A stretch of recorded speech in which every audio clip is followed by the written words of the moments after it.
4, 3, 2, 1,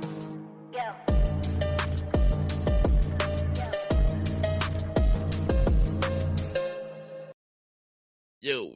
Yo. You already know it's Bruh Migos podcast. Putting podcasts to your ear. Like, what the hell is up? All that. Drop podcasts on the net. Because you already know who we is. Look, today on the show, we got to talk AL East preview. You know, we got to talk baseball. We got to talk our contract year team. Hey, is it harder to be Travis Hunter or Shohei Ohtani? All of that, plus more. Bruh Migos podcast. What we got to do, Rob? Play the music, my dude. Rob. What up, though? Before we jump off in this AL East preview, it's time for Drake to grow up, dog. It's got to be. It's got to be time, dog. Y'all heard, well, the people that heard the album. I know a lot of people are like, fuck that nigga. And I'm mostly with you.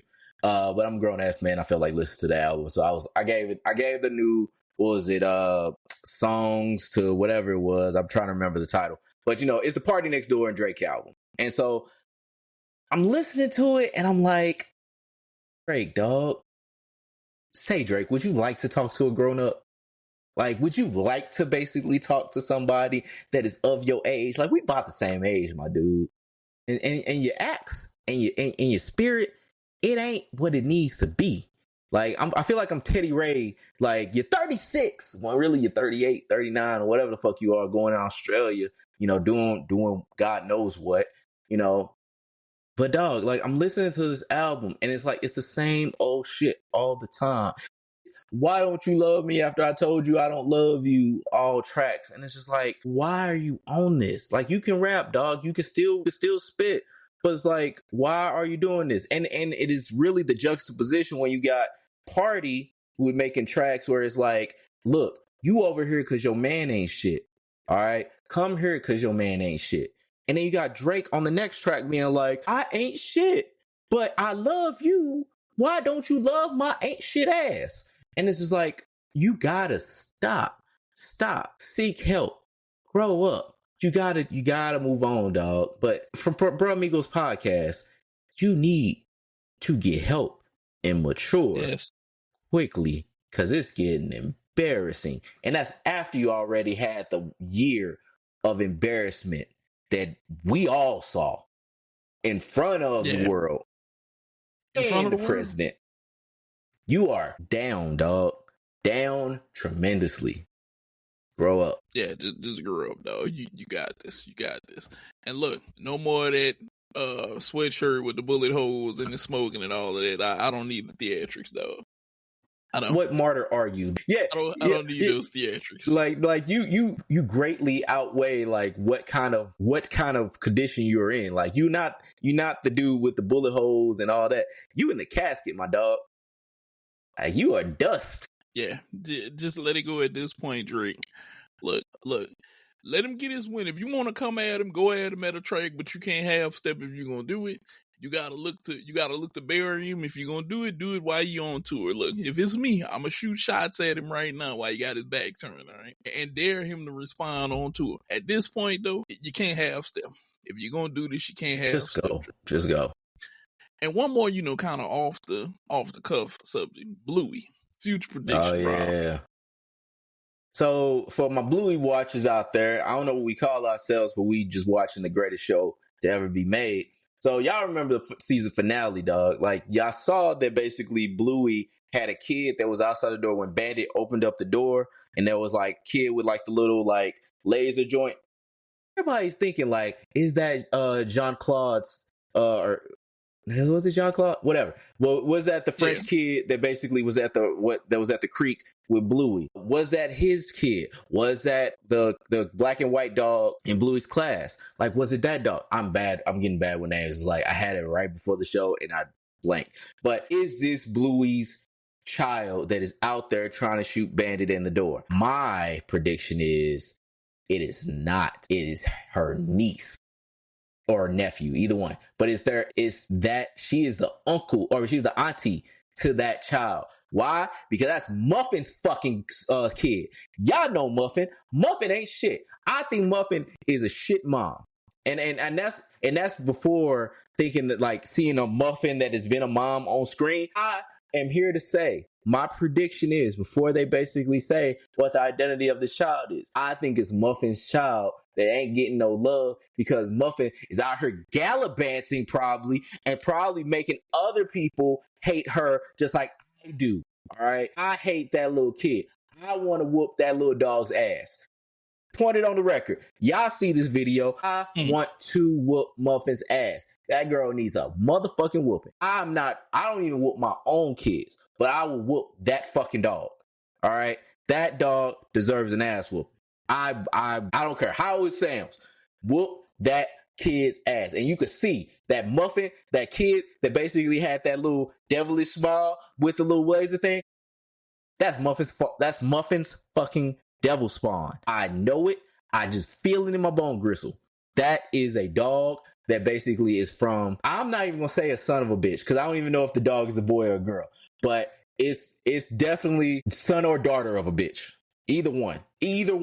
That dog ain't shit because that dog's mama probably ain't shit. Yeah, that was a dope. Yeah. I went from Drake basically saying he needs to grow up to talking about a kid's show calling the little nigga devil spawn. But I mean it. I mean it, America. I mean it. I gotta let you do you. I gotta let you do you. Let you do you. And those are Rob's takes on a kid's show, Bluey. Now, we must jump off into this AL East preview. Look, before Rob gets to hating, okay, on my Red Sox, all right? Red Sox fans, I must make this announcement, before he starts to hate on us.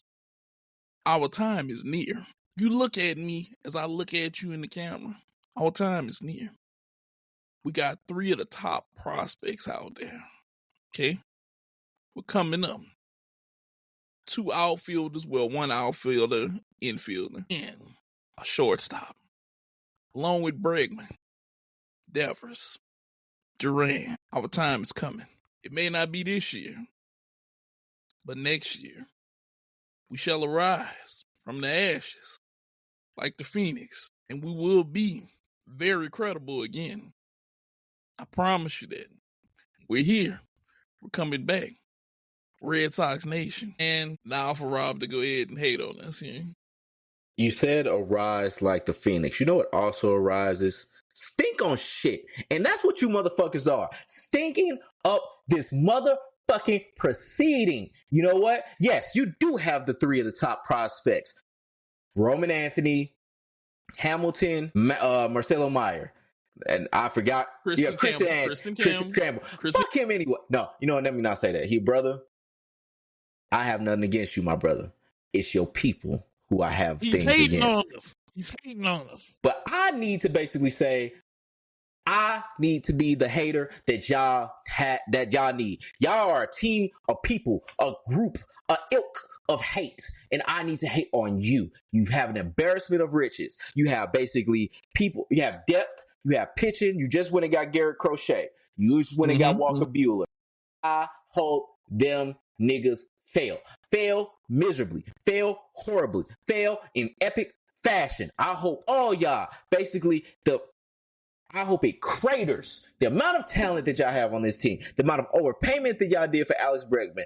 No hate on Alex Bregman because he's a Tiger. But the thing about it is, I need to hate you. You Red Sox, you Red Sox fan, you Red Sox fan over there.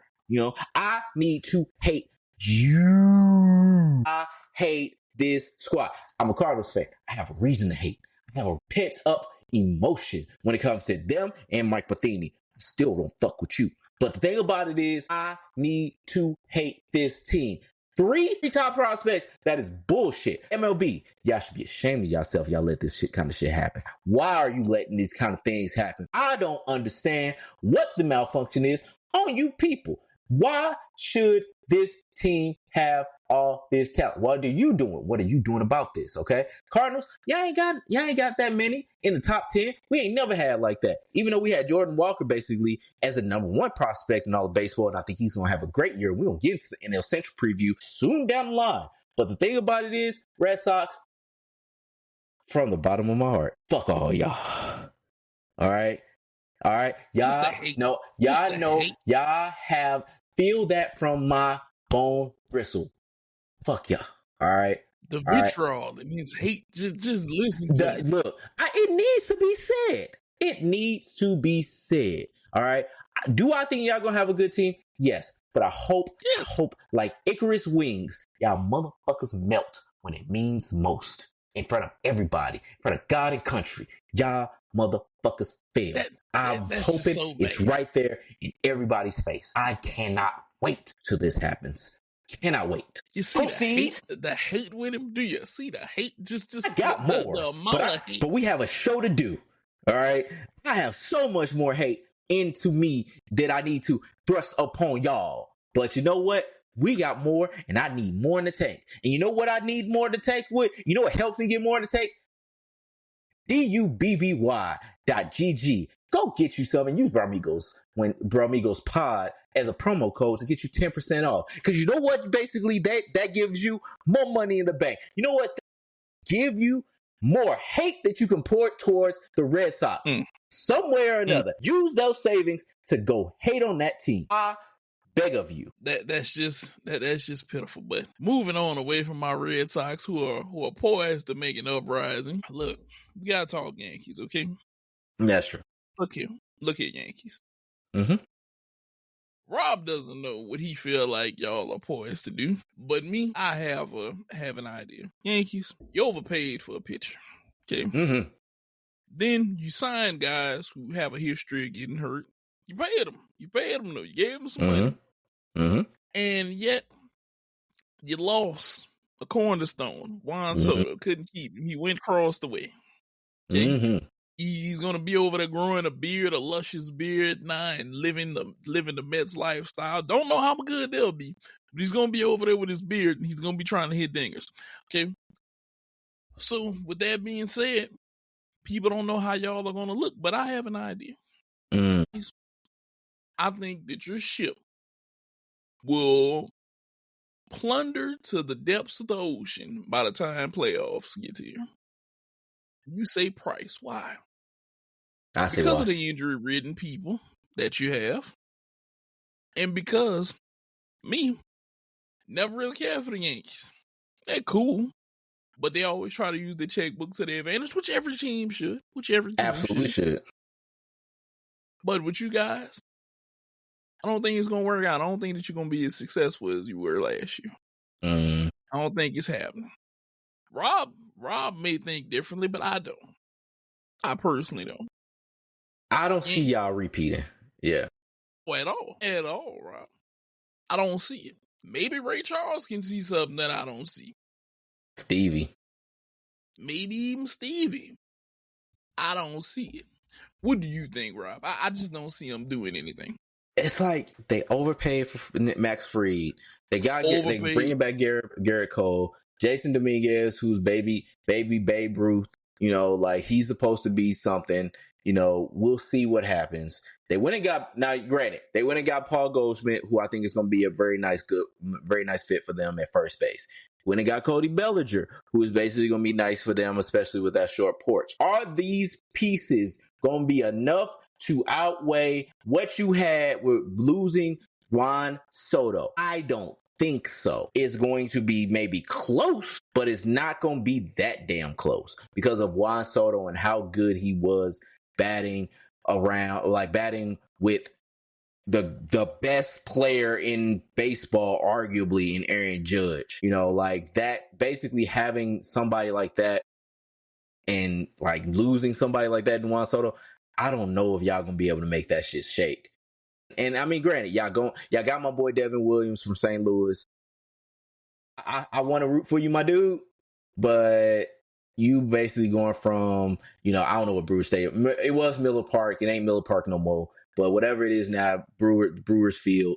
Now going to Yankee Stadium, I don't know if you're going to be able to make that kind of transition. We'll see, though. But y'all don't have the team that y'all had last year.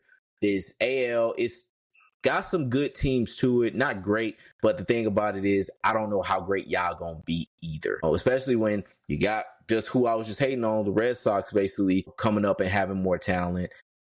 I don't know what y'all going to do. I really can't believe in y'all all that much, but we're going to see. But we all know Father Time wins, okay? Goldie is 37. He hit 22 home runs. He had 147 hits, but he only batted like 245. Rough season last year. Yes. The Belly, whenever Belly's on, he can be a monster. But he only hit 18 home runs, 137, 266, okay? Does that replace Juan Soto? I don't know. It's like I can't see that it do. That's like that's a lot. You basically saying, can the mixture, can the amalgam of these pieces make up for this generational talent? I don't know, dog. I can't see it. I can't see. I should have kept Soto. Because you gotta be honest with yourself. Rob. Whenever you give up a guy like Juan Soto, you have to replace it. This is a league where you play 162 games and every game can make or break you. Are you expecting these two to be able to replace what he did? Because if you do, I don't know. Am I saying that it's not? Am I saying that it's impossible? No. But am I saying that it's improbable? Probably so. Because he's going to, I think Soto is poised to have a monster year this year. He's leaving the Yankees. He got a new contract. He's going to be looking to show out. He's going to be looking to say, hey, Mets fans, I'm here. You gave me the money. He reminds me of that type of player. He's going to give you your money's worth, okay? You don't have that guy batting in that same area as Aaron Judge no more. Am I scared of Cody Bellinger behind an Aaron Judge? No, not this Cody. That's what I'm saying. Yeah, like those two guys are former MVPs. But Cody Bellinger's MVP came a very long time ago, and Paul Goldschmidt came a few years ago. So you look at Cody; he's 29. He still should have gas in the tank, but injuries he hasn't been there. Yeah, injuries have basically been hurting this nigga. Like, and that's the thing. It's like, can I rely on you to basically be that supplement to what offensively you had? But granted, Jazz is another dude. Jazz is also a guy that's injury prone. You know, like, is a high end. This team can be great, but it's a lot of ifs, and it's so many things I could be like, I don't know what y'all gonna really do. And I really hold on to Carlos Rendon and basically say the guy that they went and tried to do, pick up in free agency when he was hot. Can Luis Gil basically give you back what you had before? Can Marcus Stroman get outs? Can the Cardinals go get Marcus Stroman? All these things are questions. And it's just like, I don't know. I can't really be like in confidence that this team could come back up and do it. But they have talent. Just to give you an idea, right? Bellinger's played 144, 130, 130 past 3 seasons, okay? He's only hit for more than 20 home runs once in the past 3 seasons. Okay. He's batted for 300 once in the past 3 seasons. His OPS's highest has been 356 once in the past 3 seasons. His slugging percentage has only been above 500 once in the past 3 seasons. This is a guy who came into the league and hit 37 home runs and 97 home runs, had a slugging above 500, was above a 300 OPS. Yeah, he only had a 267 batting average, but we never expect guys to come into the league and bat 300 right away. They may put up big home run numbers and stuff like that. That's what you usually see. His MVP seasons. Do you mean 300 average or 300? You said 300 OPS. You meant 300 average? No, his OPS, his on base percentage has only been no, three. that's on base.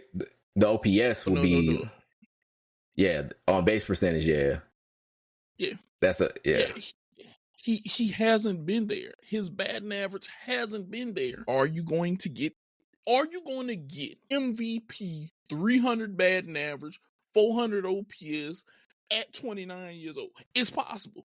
It should happen. He's 29. He's still in his prime. It could be possible. But are we going to get it though? Yeah. I don't know.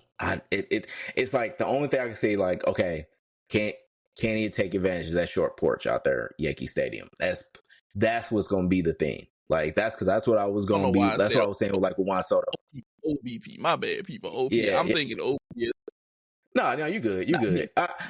You good.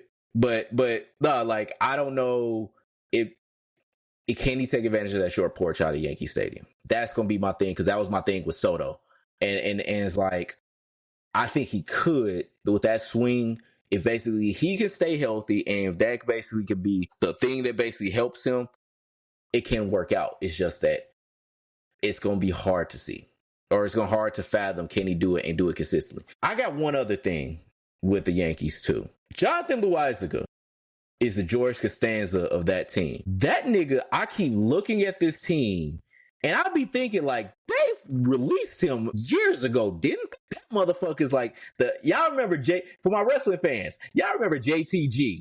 JTG was on WWE roster for years. And there was a website that basically was like, did JTG get fired or something like that? But it's like every time I look at Jonathan Loaisiga, I be thinking like this nigga got off the Yankees for a while. But that nigga is still there. I'm looking at their roster, and he is still there. That motherfucker is the George Costanza of that team. Pun intended. Like, it's so weird just being like, it kind of boggles my mind. It distracted me. Like, I'm like, man, he is still there. Nothing against him. It's just that I thought he got released a long time ago or traded or something. Like, look, I just feel that the Yankees are rolling the dice. I'm not saying Belly isn't. Belly came in very young, 21. I feel like we should have been getting prime Belly 24 to now, 24, 25 up to now. Okay? But injuries, 56 games, 95 games. She had two big injuries. Then you go 144, you pass 3 seasons. 144, 130, 130, which ain't bad. That means you basically missed 32 the past 2 seasons, which that ain't too bad. You know, that's not too bad. But the numbers ain't been there. The batting average ain't been. The batting average been above 300 one of those last 3 seasons. Yeah, I don't know. It's rolling the dice, bro. Because you paid him, okay. So this is what I'm saying. This is my prediction on this one, and you guys can mark this at home. For this to be successful for the Yankees, Belly's gonna have to bat 300 or better. And he's going to have to hit about 35 home runs or better. He's going to have 35 home runs or better. And I'm guessing he's going to have to be somewhere around 100 RBIs or better. That's what I'm going to say. He's going to have to hit the ball. He's going to have to be bottom tier, like 10th in MVP voting, somewhere around there for this to be a very good season and he has to stay healthy. He has to stay healthy. Not just him, but Jazz Chisholm gotta stay healthy. Yankees, y'all, what's up with the injury, guys? Are we betting on this? Like, this has to be some sort of gamble. That's the only thing I can think of, Rob. It has to be a gamble. Yeah, as best as it could be. Yeah, this has to be a gamble, and we hoping that this pays off. But I don't know, Yankees. Y'all are, like Rob said, we throw your hands up in the air. I don't know what y'all are thinking. Now, moving on from the Yankees, Orioles. Or whatever. So look, Orioles. You know what, Rob? I'm gonna let you start on this. Baltimore Orioles. Prepare to learn boat race, buddy. Like the Adam Silver meme, dog. Like, y'all got the talent on the offensive side. But that rotation and that bullpen, much to be desired. Now, granted, y'all getting Felix Bautista back, or sometime in the season, y'all should be getting Felix Bautista back. But still, y'all don't have Corbin Burns anymore. Y'all gonna basically rely on y'all former top prospect Grayson Rodriguez to be, I would think, the ace of your lineup. Y'all got Zach Eflin. Y'all got some dudes that basically I saw basically out here in Norfolk. You know, like, buddy, it's like, granted, y'all got Adley Rutschman, y'all got Jackson Holiday, y'all did lose Santander, but you got Jordan Restberg, y'all got Colton Cowser, y'all got some dudes that it's called Harrison Kerstad, some dudes that y'all can basically rely on the offensive side to give y'all bats. But y'all motherfuckers better get 10 a game. Y'all better get 10 runs a game, because, like, buddy, y'all gonna need some insurance. Like, I feel like y'all gonna rely on Charlie Morton, old man Morton, who basically is playing the Jamie Moyer right now. Jamie Moyer role is that dude that is still effective, but is hanging on. Because Father Time is like, let's press the snooze button in your career. We gonna basically keep you going just a little bit longer. Just because I have zero faith in your pitching staff. I really do. Because the thing is, last year, what basically went blank for y'all was your bats in the playoffs against the Royals, where y'all basically disappointed me. But the thing is, when it comes to this rotation, I'm looking at it. I'm looking at your bullpen. Y'all did get Kittredge from the Cardinals, who was effective for us last year. Y'all got Sir Anthony Dominguez, who I do like. Y'all got Gregory Soto, who I forgot. But everything else, I'm like, I didn't think Matt Bowman was still in the league. But y'all got him too. Y'all got some dudes where I'm like, okay, if this is what you got, sit there and pray. But okay, yeah, y'all gotta learn boat race, dog. Orioles. Rob is right. Rob is very right. Not only is Rob very right, I gotta say this. Whenever those bats blanked out against the Royals, it was a 1-0 and a 2-1. Okay? Now, to me, that looks bad. That looks very bad. It looks very, very bad. Very bad. You got Gunnar Henderson, you got Westberg, you had Santander, he's gone. Mountcastle, you got Rutschman, you got Colton Cowser, Urias was there, Cedric Mullins was there, Hester Person was there. That is a lot of guys who can put up runs. Mm-hmm. And everybody bad had holes in it. Everybody bad had baseball-sized holes in it. Nobody could get it done. It's not like this was a... So, first of all, it's not like these were blowout wins, okay? It was literally a total of, like, 4 runs scored over 2 games. Right. Okay. Granted, you guys had some ass whoopings earlier leading up to that in the season where y'all had got, you got to put up a little bit. Giants had beat y'all 10-0 going down the stretch in September, stuff like that. But for the most part, you guys were consistently putting up runs. Even up to, like, I even pulled it up, even up to September 29th, you beat the Twins 6-2. Before that, you beat them 9-2. You beat them 7-2. And you did take an ass whooping from the Yankees 10-1. But then you had beat the Yankees the 2 games before that 5-3 and 9-7. So the ability to put up runs is there. But the ability to give up runs is also there, like Rob said. Your focus needs to be fixing the bullpen. If you guys can fix the bullpen, you guys can put up runs. Or at least be competitive in the playoffs and not give up so many runs and have a chance, which I felt like you guys had a chance last. We even said you guys had a chance last year because you were playing the Royals. Picked you. Yeah, Rob picked you. Failed me. Go back into history. Go see my rant about them and how they basically hurt my heart. You were right there. And we were like, if the Orioles bats get hot, they could be an issue in this playoff series. Mm-hmm. We kind of glared over your bullpen issues. And we said, okay, their bats might be able to carry them through this. They bats just got to be 2 games the first round. They got to be good. And then after that, they got a little bit more room for error.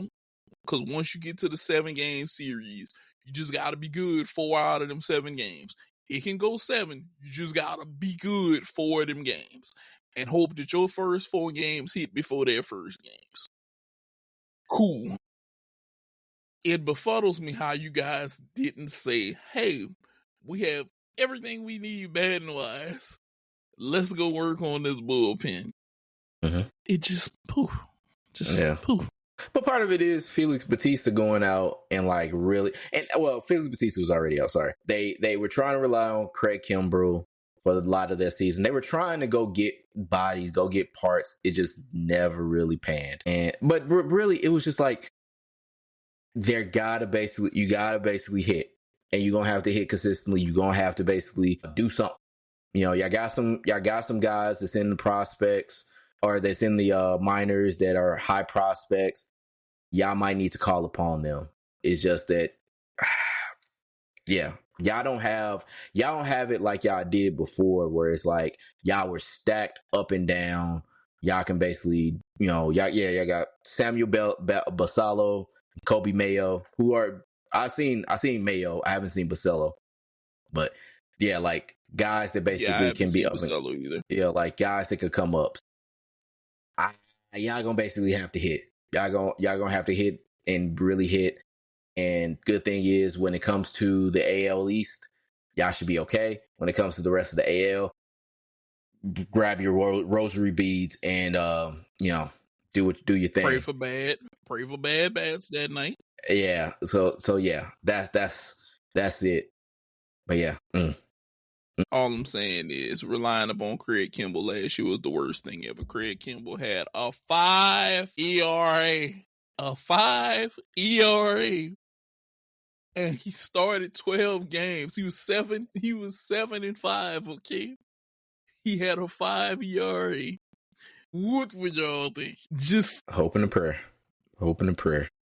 Had to be. It had to be just a hope and a prayer.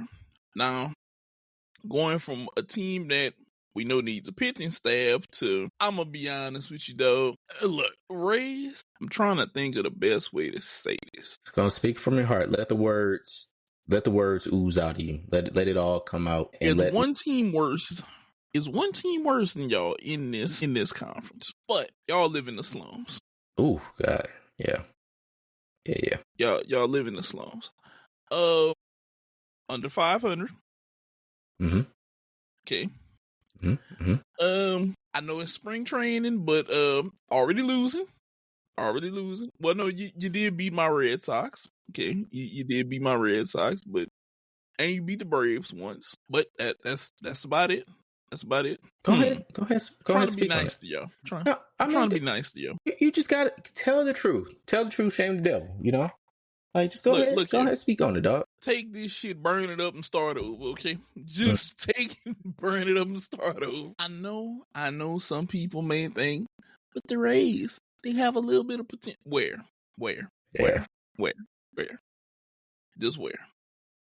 So are you gonna say Yandy Diaz? So you're right. The Rays are the slums inside and out. Okay, because if y'all were not aware, with the hurricane that hit down in Tampa, their stadium is gone right now. Like they are not going to be playing in Tampa. They're actually going to be playing in St. Petersburg. I believe in the Yankees minor league stadium. Yeah. And so like they're going to basically be playing there for, I think, foreseeable future, essentially, because they're supposed to be getting a new stadium. The city didn't want to pay for a new stadium. Long story, go ahead, look it up. But essentially, yeah, they're going to be playing in the slums right now, just like another team that we're going to badmouth later on in the coming weeks. But yeah, like this is not a great team. The problem that they had, this is not to basically say that it shouldn't have happened. One part of it shouldn't have happened, but what I'm going to say is, I ain't saying it shouldn't have happened. They're living in the the downfall of basically putting their money in Wander Franco. If you guys aren't aware who Wander Franco is, Wander Franco was a top prospect. Great dude, had a great rookie year.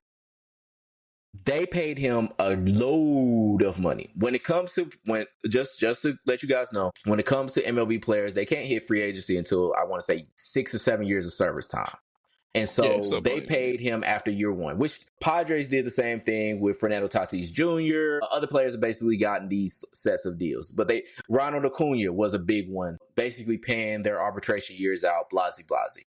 But essentially, Wander Franco is in pedophile, and frankly, he's still down in his home country, basically awaiting trial, I believe. I haven't looked it up in a while, but essentially, he is not going to be playing Major League Baseball ever again.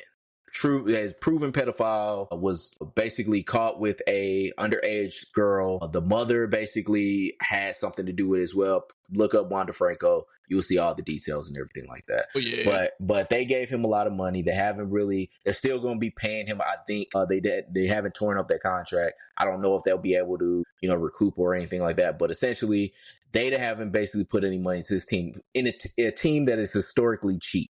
It is historically cheap because they've always been able to get away with bringing up guys like a Junior Camaro, like a Pete Fairbanks, and have them, Sean McClanahan, and basically have them exceed what they basically have. They've been able to pay cheap, be cheap, and just let guys go when they basically hit free agency and actually get paid. And so, yeah, this team is going to be the slums in this division, in this league, for the foreseeable future. But as far as people to believe in, Junior Caminero, Caminero, excuse me, not Camaro, Caminero, guys like him, Yandy Diaz, I like Richie Palacios. I don't know how much he's going to play. He's a former Cardinal. But Christopher Morale, who's another guy that I like, is going to be out there. Josh Lowe, who usually is hurt. Pete Fairbanks, like I said, I think he's from St. Louis. I can't remember. I think he played at Mizzou. But they have some dudes. They have some like inside baseball names, Shane Baz. But it's like they don't have a team that can compete with really anybody. They're not gonna be a 90-win team. They're probably not gonna be an 80-win team. Maybe a 70-win team. Like, they're going to be basically bottom of the barrel within the American League, where you have a lot of teams that are pretty competitive. They just not that. And I'm gonna go out and I'm gonna say this: you paid Wander Franco 11 years, $182 million. Now he believes his career isn't over. Okay, I've saw his statements. I've seen him say it's all up to God's hands. Blah blah blah. I've seen witnesses not showing up, that they may not have a case against him or whatever. I don't think that you'd ever be, even if you were found not guilty, just the allegation, I don't think would ever allow you to come back and play baseball. Now, you see how Trevor Bauer's basically been treated. Part of why Trevor Bauer's being treated that way is because he's an asshole. But because y'all team, y'all Red Sox, y'all the nigga that beat his wife, and everything like that. He still closed the games for y'all. I'm just saying that's another reason. I'm giving y'all ammunition to hate this team, the Red Sox, okay? Aroldis Chapman, look it up too. But I'm just saying, a guy like that who was basically a top talent, he's not going to play in the major leagues ever again, especially when it's seemingly he didn't really deny basically having a relationship with this underage woman. Girl, not underage woman. This underage girl. Yeah. I was about to say, don't say woman. Girl. Yeah. I fucked up. She's an underage. I want to say she's 14, 15. It's something like that. Yeah. So look. Do I think he'll ever have a career here? No. Was he a talent wasted? Yes. He tremendous talent because they put the money into him. But he wasted it. Yeah, he wasted it. And not to mention, he also has a firearms trial with a Glock with no registration to it and all of that. But I will say this, and shout out to my uncle on this one. My uncle said something that made perfect sense for why this happened to them, right? He said, you notice notoriously cheap teams like the Rays always have something happen whenever they finally give somebody money because they've been so cheap for so long that whenever they do decide to pull out money, the baseball gods forsaken them and make stuff like this happen. And I said, you know what? He might be on to something because all of these notoriously cheap teams, it's either injury or trial or something happens that says, you know what? I'm not going to allow you to do this because of how cheap you've been all of these other Like years. the baseball guys forsake them or something like that. Oh, hell yeah. Oh, hell yeah. It's just like, look, it's just like this. I know that this is a random team, Colorado. You know why you can't get pitchers? Because you haven't built the goddamn dome yet. The climate control will basically be your freedom. It'll set you free. Me and Rob will die on that mountaintop of saying this is why y'all can't get pitchers. Build the dome. The air is so thin, the ball is gonna fly like nobody's business whenever they hit over there. Yeah. You know this. Build a goddamn dome. Build the dome. Just take it away from them. You want to be competitive? Take it away. I know it's like take away the app. Because the thing of what is like Coors Field is so historic in a way because it's just been around. It's been there since our childhood. It's like I don't think they want to basically take that away. Build the dome, dog. Build a dome around Coors Field. Something like climate control that puppy. Look, whenever it comes to being competitive, you need every advantage that you can get. And if spending $200 million will mean that I can get meaningful starting pitchers inside and I can take away the thin air from these goddamn piss missile hitting, weightlifting, juiced up guys, because that's what happens whenever you go. I don't know, and I know some of y'all may not be watching, but it is 8-0 right now, okay? They're playing, granted, it's on Rockies TV. It's Arizona and the Rockies. Now, Colorado is playing away, but Arizona's another place. It's hot as hell. Mm-hmm. The Rockies don't have good pitchers, so whenever they travel, they still get lit up. Mm-hmm. They just get less lit up in lower elevations and more lit up whenever they're at their house. Build a goddamn dome. Build a dome. Build a goddamn dome. It is that simple. Now, moving on to the last team in the AL East, Blue Jays. Mm-hmm. The six. Y'all and your sixth god are both very lacking right now. Okay? Very lacking. Maybe it's the curse of Drake over y'all too. I don't know. Maybe that's what it is. But I can tell you this much. Y'all ain't gonna do shit. Mm. Y'all ain't gonna do shit. You chased after Shohei. Yeah. Didn't chase after everybody. Yeah, chase after everybody. But yet you didn't take care of nobody at the crib. You didn't take care of nobody at the crib, dog. That's what counts the most. We got to take care of home first before we go chasing everywhere. Absolutely. And you know what? I'm going to let my boy Rob speak on that a little bit. Rob, tell him about these Blue Jays. Like, if y'all remember what I told y'all, like, I love what you're doing. I love that you're going out and getting Scherzer. You're basically being a team that is not going to be up there as far as, you know, one of the top teams in the AL or anything like that. But y'all getting dudes that y'all can either trade or just get something out of them. And I'm liking that, dog. I am liking that. Here's what I'm not liking. What Nate just said. Y'all not paying the folks that really matter. And there's one guy that really matters and has mattered to your team and kept your team being relevant. Vladimir Guerrero Jr. You guys haven't paid him. That man has been wanting his money and y'all have not been paying him. And for what? Y'all basically went out, tried to get Shohei. Y'all tried to get Sasaki. Y'all tried to get all these guys. Y'all went and signed Scherzer. Y'all got players. But the thing about it is y'all not taking care of home. The dude that basically has done work for you since the time that he has come up to the majors. A legacy. A name that we know. A name that we've had. Canada, guys. Canada has known this kid since he was a kid. Think about it. That man basically has been in the people's eye since he was a child. They saw him grow up, and now it's his time where he is supposed to be getting his money. But y'all have not given him his money yet, and I, for the life of me, do not understand why, because y'all don't really have anybody that y'all really need to pay. What is going on with y'all, man? Y'all need to take care of Vladimir Guerrero Jr. He's been a perennial AL MVP candidate since he's been in the league. The boy can just hit everywhere. Got a great swing, great personality. He's a guy that you really need to pay. This feels like the same thing with Dallas and Luka, man. Like, it's a guy that basically is homegrown and somebody that everybody could get on board with, but you're choosing not to pay him. Yes, I did say basically that Dallas is justified because they said, hey, we don't want to pay him. But Toronto, no. Y'all need to pay him because y'all really don't have any other way to turn. Who else you gonna give this money to? Why y'all just gonna pocket it? Yes, y'all need to pay the man. Pay Vladimir Guerrero Jr. Give that man his money. 30 home runs, 323 batting average, 103 RBIs, 25 years old.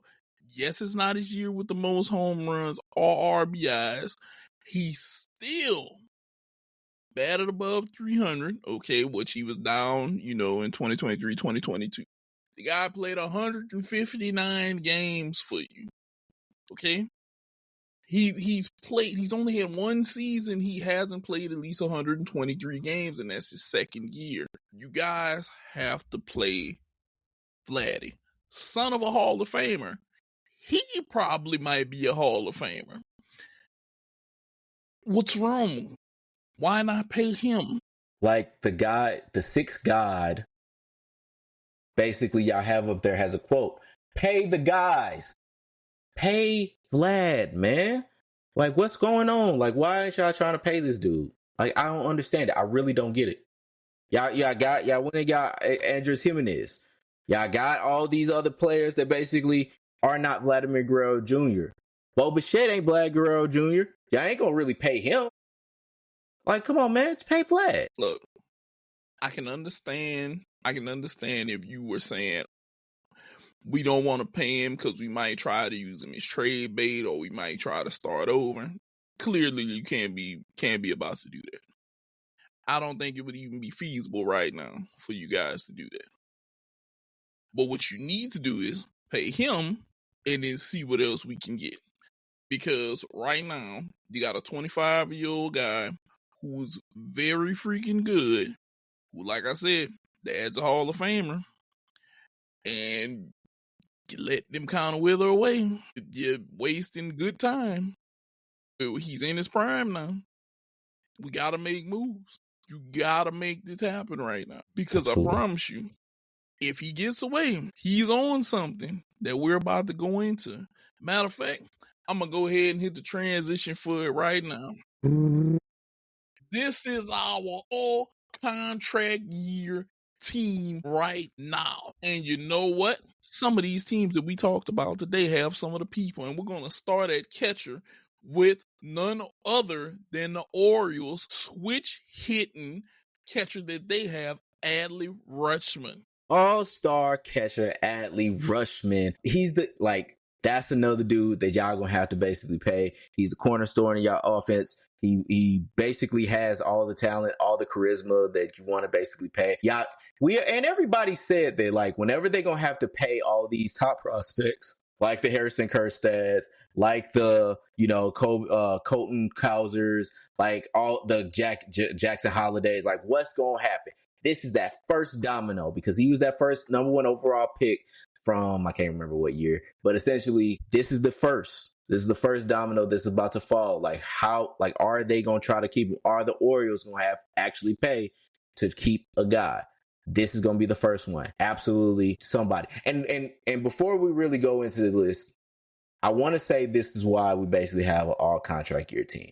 Something that basically I saw like with fantasy baseball and other sports for really is when you got a dude that's basically there or a woman there for their contract year, they going all the fuck out. They trying to get stats. They trying to do everything that they can to get that money. So these are people that y'all need to look out for to get that money, get those fantasy guys. So Adley Rutschman, number one on my list. Guess who's number 2, Rob? Who did we just talk about? Vladdy. Big Bad Vladdy. Contract year. They need to pay the guy. He gonna show them why that man is about to go off. AWF off this year because he wants his money and he just does this like he might win the MVP this year because of how well he's gonna be. You know what? Bold prediction, Rob. Bold prediction. Vladdy to hit 40 homers. Ooh, you know what? Vladdy to hit 40 homers, bro. I go you even further. Vladdy to hit 50 because that man is trying to get every bit of everything, and he knows when it comes to basically this MVP race, when you got to basically outdo Aaron Judge, you're gonna have to basically hit for some. And so basically, yeah, I think Vladdy gonna go for 50 this year, 50 home runs. Ooh, boy, that's a big one right there. Put it on wax. But who's next up? Who do we got next up? Is our second base? Ariza. Yes, absolutely, Luis Ariza. Like he for the San Diego Padres. I love him. I love basically how he hits. Absolutely hitting machine. Somebody that's gonna get paid by somebody. Whether it's the Padres, who now seemingly is starting to get back cheap again. But we'll see. We'll see how it goes. But he should make some money because he is absolutely a guy that gets on base, plays very well in the lineup. I'd pay him tomorrow. I'm expecting him to try to hit like he's trying to win another batting title. I'm expecting him to also pull out another Silver Slugger this year. And I will say this, because it's contract year, don't be surprised if he's in the talk for MVP. Absolutely. Third base, we got Alec Boehm. Yep. Alec Boehm from the Phillies, dog. So I think he's going to basically be out there. Phillies have basically been willing to pay players. Like they have a very aggressive way about them when it comes to attracting and keeping talent, and especially with the cohesion with that team. Alec Boehm, I think he made his first All-Star game last year. I think they're going to try to keep him. They're going to try to basically pay him. I can see him getting, to be honest, like, I'm not reporting. This is a complete guess, but I think before the season starts, he's going to get his money. But he's going on our all-contract year team. I think they're going to try to get something done quick, just to not have it go into the season. And I think they want to keep him, especially because unless they are really going to try and go out and get Nolan Arenado, who they were rumored to go out and try to get early on, I think they're going to try and keep it. They might think cheaper to keep him. He's younger. He's been playing with this team. He's come up through their system. I think they're going to try to basically sign him to something, especially if they're not going to try to trade for Arenado. I think keep him. Sign him, keep him. He's young. He's talented. Let him stay in there. Now, shortstop. My dude. Jazz Chisholm. Okay. I'm going to say something about this. I think Jazz Chisholm's contract is going to hinge upon him being healthy. Yes. He has to be healthy. We know that he's talented. We know he can play damn near any position on the baseball field. But can he stay healthy is going to be the question. And that's really my thing. I think this is probably his biggest motivation here. Like that motherfucker might play 162 games just to be like what was it? DL Hughley has like, I still got some wolf in me. Like that motherfucker is gonna be like, whatever I could do to stay on this field by hook or crook, that man gonna play. Just gonna be like, because exactly what you said. I need to be healthy so I can get this money because I have the talent, have the hitting talent, have the fielding talent. Can I get the ability that has been eluding me, which is the durability? Like, will that be my thing? I think Jazz has to play at least 130 games this year. At least. At least 130. He plays 130. I think he's going to get signed up. I don't know if the Yankees going to do it, but I think somebody will get it. I feel like they should. Left field. Yeah, they should. They should. Keyword, they should. They should. Left field, Randy Rosarino. Former Cardinal, and motherfuckers can't wait to say he's former Cardinal anytime they get a chance with Randy Rosarino, even though it doesn't leave any context of how he left the team. But be that as it may, all I will say is I do love Randy Rosarino. He is a guy that I think will get paid some. I think that people are kind of lowered their tempers on how he is. I think he's not the guy that blew everybody by storm in that playoffs early on, like when he came up with the Rays and was doing like hella well with him. I think they kind of tempered him, especially when he's going to be out with the Mariners hitting that pitcher-friendly park. Like, I think that things are kind of going to he's going to get some money. I don't think it's going to be the absorptive cost that basically people thought at first, which was partially why I think the Rays traded him. But yeah, like, I think he's going to get paid, but I think he's going to go show out as much as possible why he should be paid as one of the best left fielders in all of baseball. So I'll say this. If he performs at home in that park, I think he might get more money than what we think, Rob. I think he might get more money than what we think if he plays really good at home. I think that's going to be the key to him getting paid by the Mariners. Now, as we move on, now this one, right field, Kyle Tucker. Okay. Mm-hmm. This is how I feel. We all know Kyle Tucker was an Astro Cub right now, I want to say. Yes. Yeah, Cub right now. But we know Kyle Tucker wasn't healthy last year. Mm-hmm. Okay.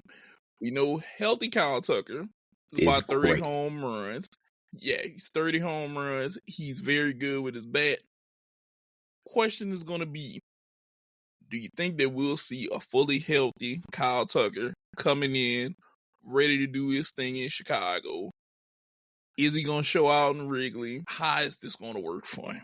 It's a deeper right field out there in Wrigley. I think that basically his power numbers might go down. Maybe we'll see. But I think he's going to show out. I think he's going to be great with the Cubs. And that's hard for me to say as a Cardinals fan. I think he's going to be, it is. I've grown a healthy hate for the Cubs. It used to be very down bad, but I can basically I got guys that I like.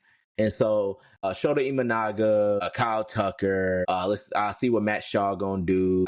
We'll get to the NL Central preview later. But as far as Kyle Tucker, I do really like him. I think he's gonna do well there. But yeah, that durability, that's gonna be the same thing with him. Just like a lot of guys. It's just that will this work out for him?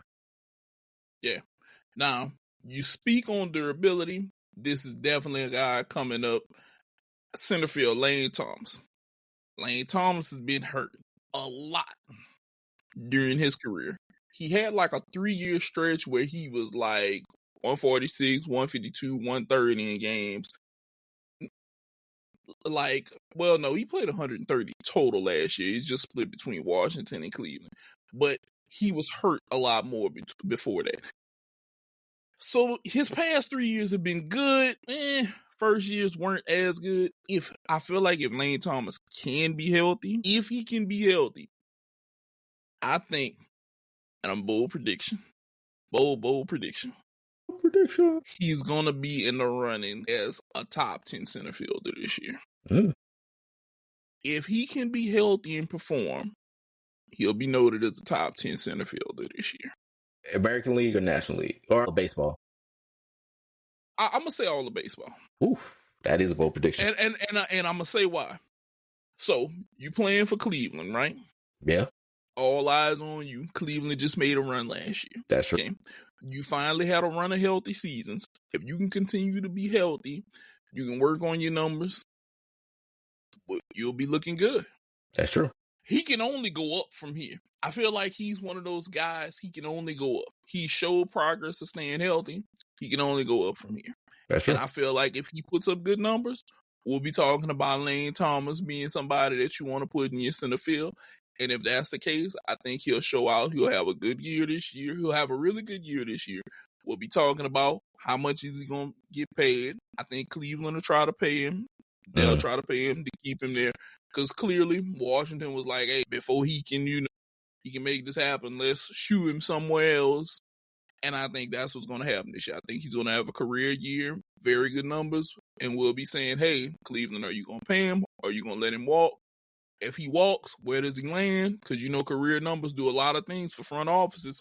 They put their eyes on you and they say, okay, look what he can do. Mm-hmm. Let me see if I can get him over here. And I think that this is one of those years for Lane Thomas, bro. Yeah, that's fair. And I don't know if y'all heard this before, but former Cardinal as well. Yes. But yeah, I 100% agree with Nate. What happens to him after this is going to be what we see. I think he has the talent. He has the all-around talent that basically can get him paid. I don't know about top 10 center fielder, but he has a lot of potential. He has a ton of potential where he can basically be up there, and people will know his name, especially when it comes to with the Guardians and that team being as good as it's going to be. And we'll talk about them when we get to them in the preview. But I want to talk about this another former Cardinal that we got coming up next. We just talked about for your New York Yankees.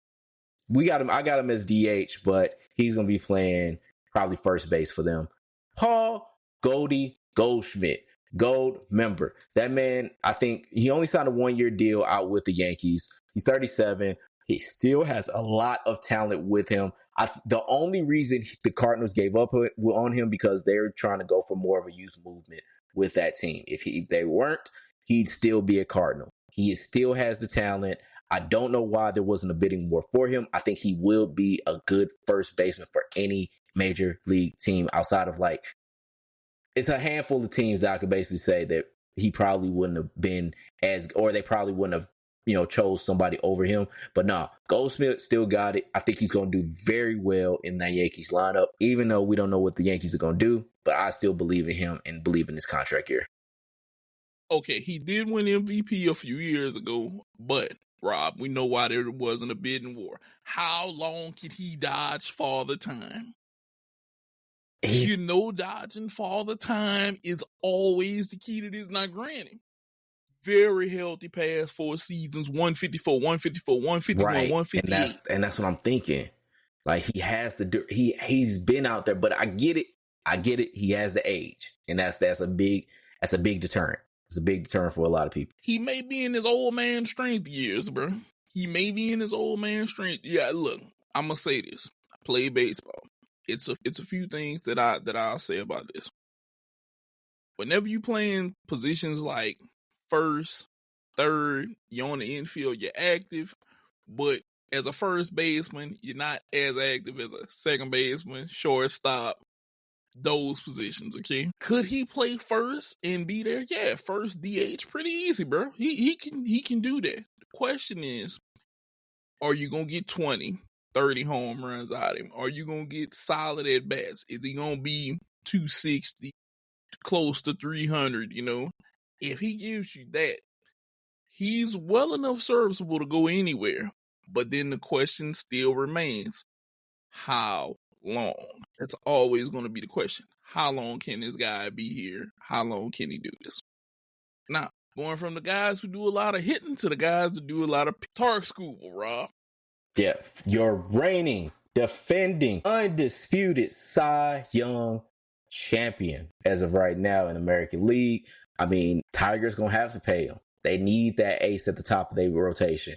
I don't think they have a choice, especially with the talent that they got in there, with the run that they've made. You got to basically pay this dude. But until then, this dude will probably be one of the top pitchers again this year to keep his name in people's mouths, to basically have his names in people's pocketbooks so that he can get 200, 300, whatever it is, millions of dollars.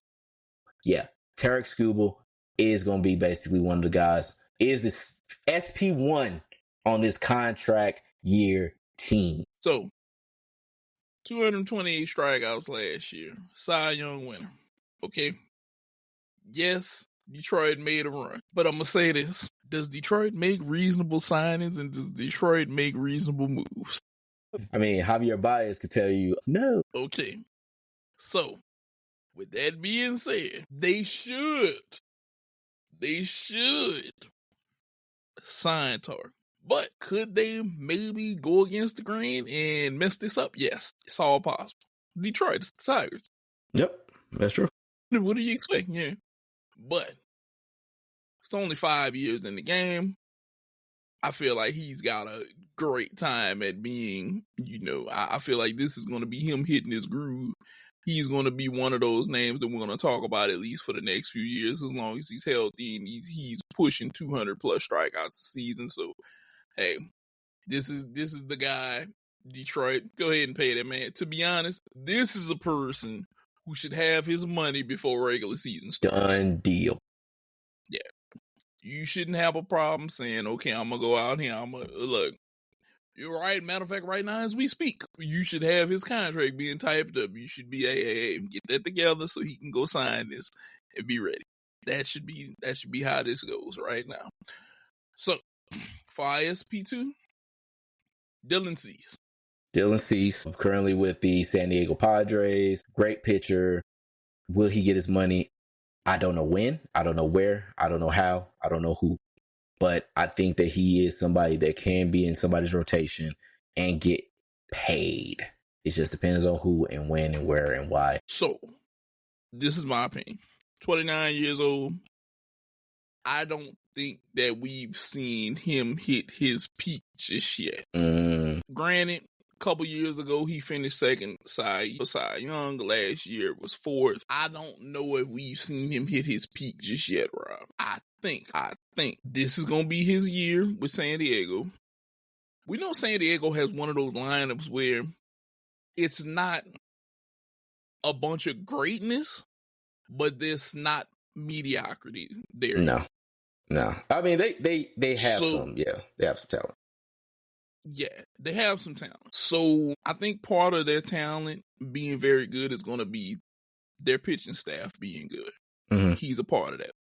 I feel like maybe this is his year to try to peak out.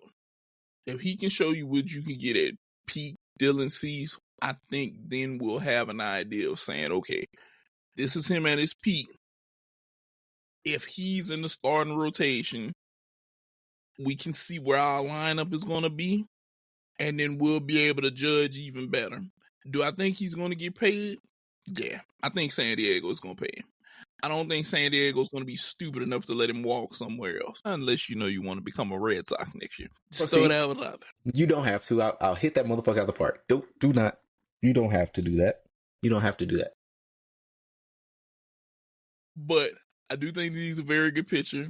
I do think that he's going to get paid, unless, like I said, they're going to pay him, which would be a stupid move. I feel like a stupid move. Now, were you going to campaign for him to become a St. Louis Cardinal?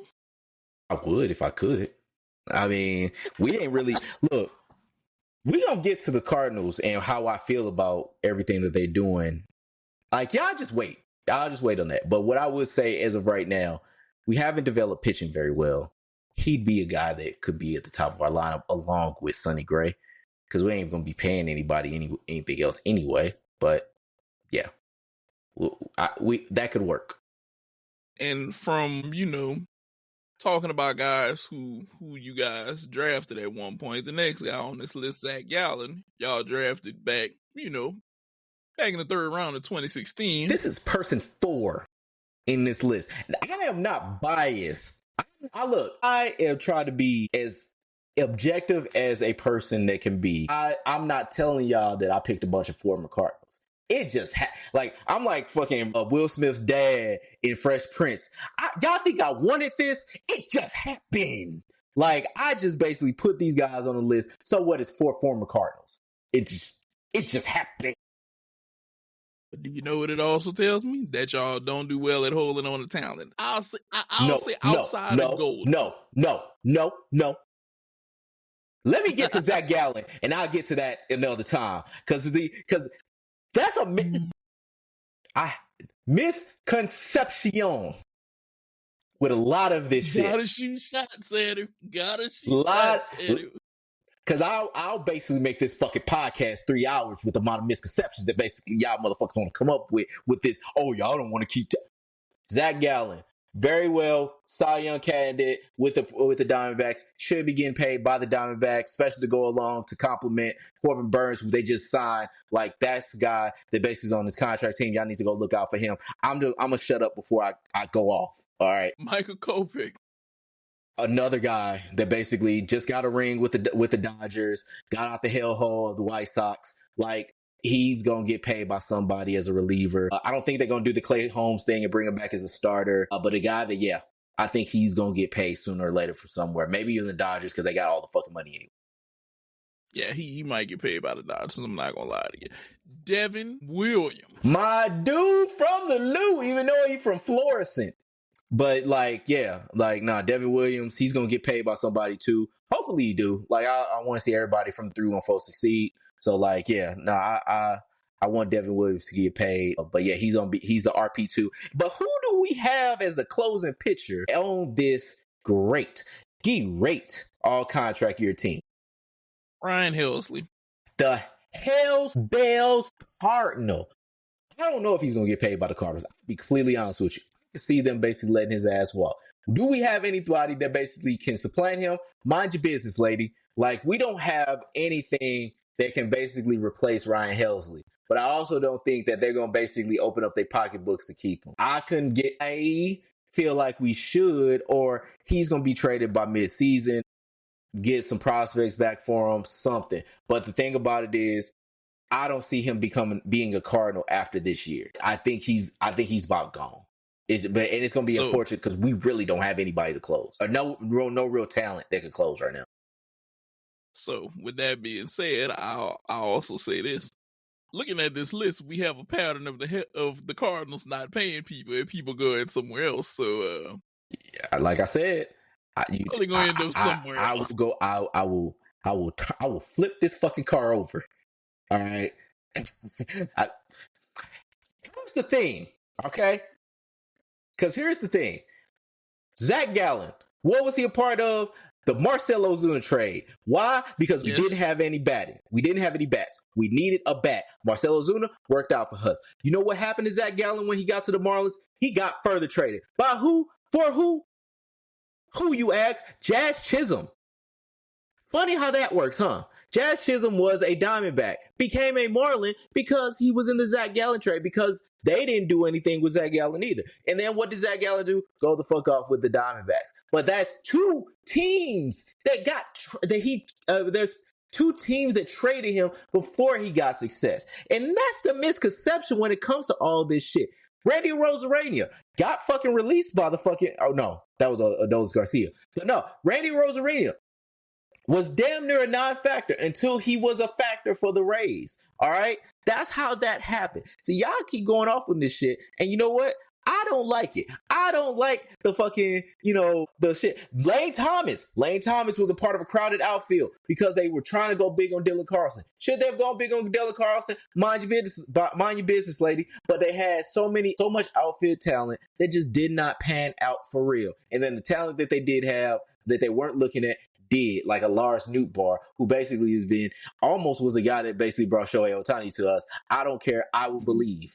But the thing about it is, there's misconceptions that I need to basically go at and tell y'all that y'all wrong. Every one of you, all you people that want to talk about the Cardinals can't keep a man. No, we can keep men. It's just that basically these men go off, get to better situations. It wasn't with us, and we wish them the best, but don't say that we can't keep a man. Y'all wrong. Y'all wrong. Y'all don't understand finances and perspective, and that's why this shit kind of happens. But you know what? Because we only got one topic, he didn't work out. He after a while, he basically did not work out. MVP candidate last year. But how many years since he been on the Cardinals and that happened? All right. He was 2 years on the Cardinals. 2 years on the Cardinals. 2 years on the Cardinals, and he played well. He played well one year, didn't play well the next.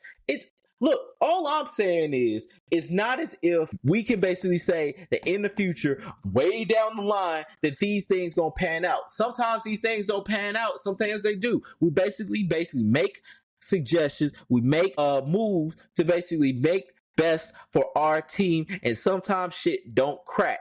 But Marcell Ozuna, that was a free agency thing. He basically left because of free agency. So it wasn't. All I'm saying is, we cannot be judged by motherfuckers going to better situations and basically making it work out. Adolis Garcia, same thing. Got cut by the Rangers basically damn near twice, and then basically made it work out. It's not a whole thing of, oh man, Cardinals will be better with him, because we don't know what he would have been with the Cardinals. Y'all need to stop it. Seek help. So advice to all MLB GMs, if he passes through the Cardinal system for a year or two and then is either on free agency, or you can trade and make a move, and then he'll probably pan out for you better than what he panned out. Or dap us for our taste in men. That's all you could, and talent, and all this kind of shit. You can basically say, you know what? These guys got an eye for talent. Maybe we should get like them. Maybe we should stop being haters, and our fans should stop being haters too, and basically, get something well with their life, and maybe they'll be somebody that could be like a Cardinal. You can be the Cardinal way if you want to. If you bow down to a motherfucker that's greater than you, and then you basically change up yourself. Know what needs to be done. Do you listener, you down pointing it, whether I'm pointing in your ear hole or your eye hole, I'm saying, do you know what needs to be done? Can you do this? All right? Can you make the right decisions when it comes to down to this? Because we make the right decisions. It's sometimes those decisions be on tape delay, and basically somebody goes well and does well somewhere else. You know what? That's what you need to recognize. That's what you need to know, is that sometimes things work out elsewhere, but it ain't with you, all right? Sometimes things just go, okay? They just go. And from Rob being a very Cardinals fan, that shit didn't work out for him everywhere. Oh, that's that we have one last thing. Yeah, we have one last thing that we have to talk about. So the other day, Travis Hunter made mention of it's harder to be him than it is to be Shohei Ohtani. And I'm gonna let Rob take the floor first on this one, because I know what he wants to say, and I'm gonna kind of argue against it a little bit. But go ahead and take the floor on this one. So he's a youngin, and he has his podcast, and he's at the combine right now. Travis Hunter is, and he made these comments, and it's like, I can't 100% disagree with him, and here's why. One, we talk about the hardest thing to do in sports is hit a baseball. Right up there is 1A is probably play cornerback, because cornerback is such a hard position to master. And with him being such an elite cornerback or exceptional cornerback in the college realm, we'll see what happens if it translates to the NFL. It's very hard to do, because you have to basically have such physical skill, be able to process so much pieces of so many pieces of information, and also be able to not commit pass interference on every single time, because every single thing can be pass interference. Do stop, do go, everything could be pass interference. So it's like being able to do that at such a high level, while also basically going out there and play wide receiver and do a lot of skillful things. Like, it's a lot of shit to keep up with. Granted, now people basically making the comment that Shohei Ohtani plays both sides of the balls, which mostly everybody that does a DH play both sides of the ball in Major League Baseball. But the way that Shohei Ohtani does it, it hasn't been done ever. I know y'all say Babe Ruth. He didn't really do it like this. When he was a full-time pitcher, that's when he was a pitcher. When he was a full-time hitter, that's when he was hitting like 70 home run or 700 home runs or whatever it was. But that's the thing when it comes to that. Shohei Ohtani, the level that he does it is absolutely elite.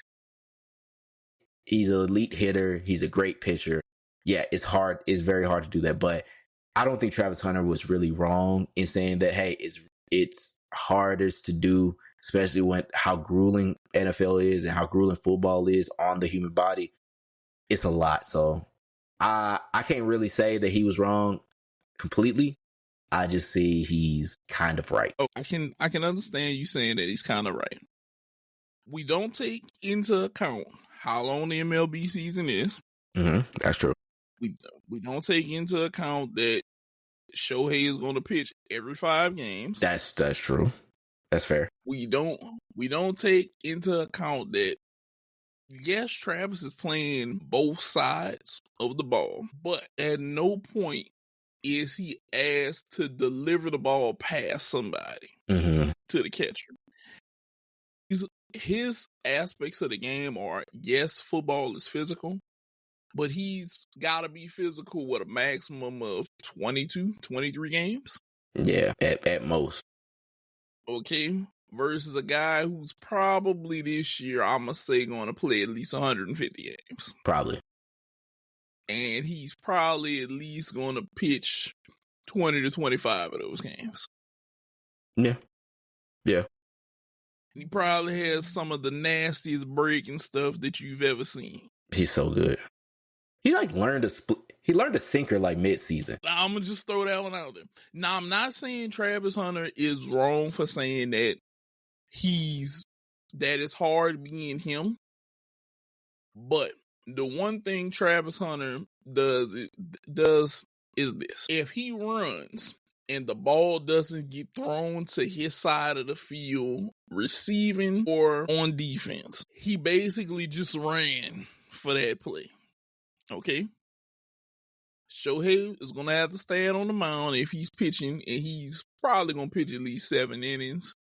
We're going to say he's going to use his arm maybe to throw at least 100 times whenever he does pitch, at least 100 pitches. Let's say at least 100 pitches. And if he's really dealing, he's going to be looking at very good placement, and he's going to be striking people out on a good one. Then if he has to hit, very great bat, sees a lot of pitches very well, crushes a lot of crap. Yes. He probably is going to hit at least, I'm going to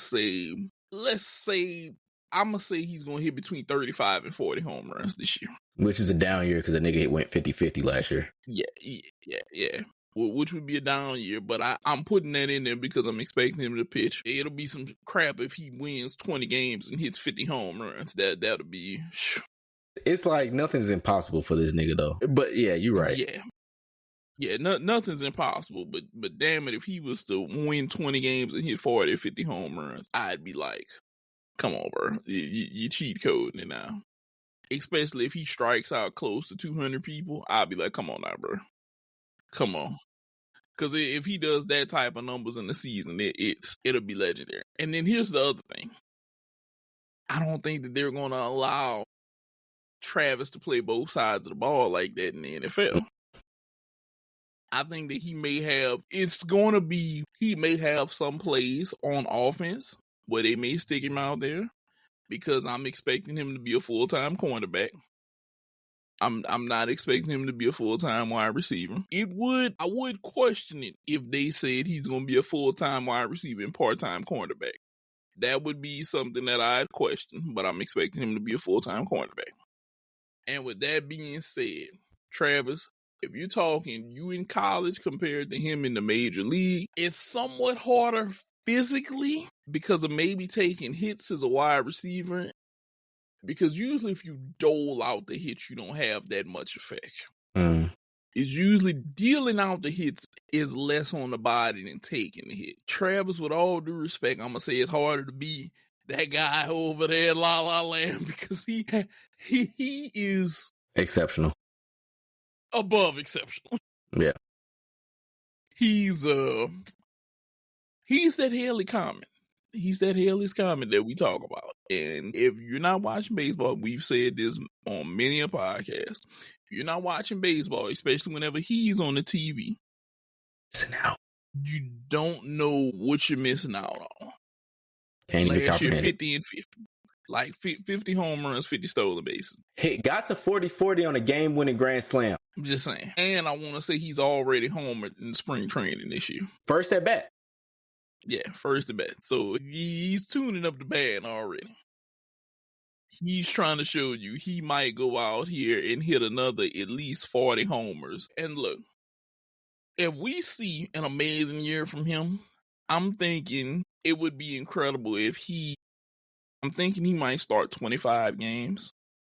If he went out there and won 18-20 and hit 40 or 45 home runs, though, it'd be like the legend of Shohei Ohtani just grows more. So we'd have no choice but to say, hey, man, he's going to sign. If he continues to do some of the things that he's done, he's going to be like folklore. Yeah. He's going to be like folklore. He's going to be like folklore. I don't think that we ever thought that we'd see people hit multiple 700 home runs, but we have. And I don't think that we ever thought that we'd see like some of the stuff that he's done, but we're seeing it right now. And it's happening. And it's all happening right in front of us. Goddamn it, go watch some baseball, damn it. Go watch some baseball. Go watch some baseball. Go watch some baseball. That's the best way to put it to you guys. Go watch some baseball right now. It's incredible. It's freaking incredible right now. With that being said, we got to go ahead and get up out of here. We've held y'all about an hour and a half today, which is a good time. A lot of good stuff. A lot of yelling. Yeah, a lot of yelling, a lot of good stuff. A lot of, Rob's Cardinals showing you that, shit don't pan out for them at the right time. But With that being said, like, comment, subscribe, tell your people about us, hit the share button, do what you gotta do. Anything you want to say before we get up out of here? Good night, Canada. Good night, Taylor Swift. Good night, everybody. Go to hell, Red Sox. That's such abuse right there. That's such abuse right there. Red Sox, Warranted. We gonna show them. We gonna show them though. We gonna show them. Prove me wrong, motherfucker. He said it's warranted, boss. But with that being said, we're out of here. Deuces. Thanks for checking out this episode of the Bruh Migos podcast. Make sure to like, comment, and subscribe so you never miss an episode.